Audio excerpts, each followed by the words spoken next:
The second part of administering fakes is sleight of hand. A stage magician could do quite well at fighting if he ever put his mind to it.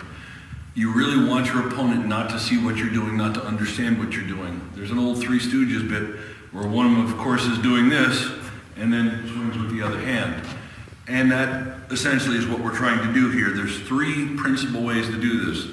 The first way is to get your opponent to block his eyes. Once he blocks his eyes, eventually he's going to peek. And I'm just waiting for that peek, and that's when I follow up. Second way to do that, we touched on in the J-hook video, where you move your sword in such a way that your opponent isn't sure what's going. And you know, typically, he's used to thinking that. In a Crown final some years ago, Duke Marcus had me thinking J-hook, brought it up into a face thrust because I lost track of the sword. The third way is one of the places where center grip shields really shine. You can't do this with a heater, can't do this with a kite, you have to have a center grip. But I can use the center grip to obscure my opponent's vision.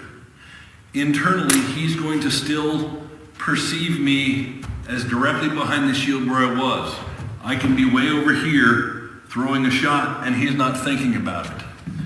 These three things touch on one point that we're going to get to later on in the video, in the series on defensive.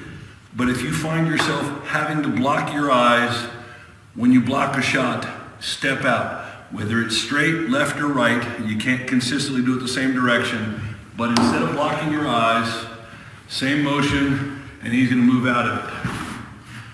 Because if you cover your eyes, you know what's coming. Thank you.